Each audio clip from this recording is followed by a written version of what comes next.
Andor's season 1 finale just dropped on Disney Plus. This is a fantastic episode of the show.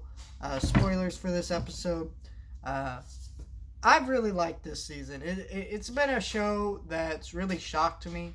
Because if you saw my reviews for the first few episodes, I was like, this is good.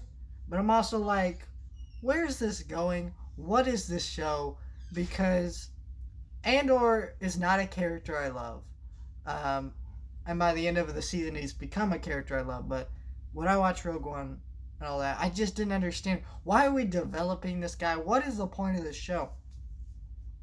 So sitting down and watching this whole season, seeing things play out, I get it because it's not enough to show the rebellion the way it started in like Star Wars Rebels. This is a very different type of a rebellion. This is more of like a spy thriller type show with like political espionage and other things like that, and political powers making stunts to cover up things that are happening, stuff like that. And it becomes a really dark, interesting story. And this episode is basically what the whole season's been about, which is the little sparks of rebellion. You see those prisoners escape in the prison arc. You see, these people do their little job to get back in the Empire in the first few episodes, and the heist that doesn't go too well.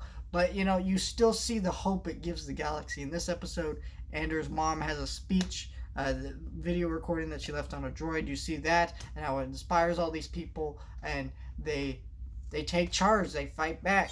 And that's what this season's been about. And that's why these episodes are so interesting, because you're showing a different side to the rebellion. It's not just like, oh yeah, the Jedi Kanan and his crew started doing little jobs to give back.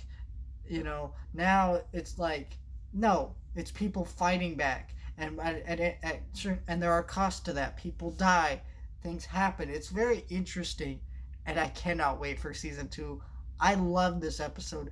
It was excellent. If you really like good Star Wars content, if you want something different, because I know some people out there just don't like The Mandalorian, because sure, it's somewhat new and different, but it's also retreading a lot of familiar things that we've seen in Star Wars before. It's bringing back all these old characters that you're like, okay, I've seen that character. I know their story. I don't really need to know this or that. But this is different. It's interesting, and it's awesome.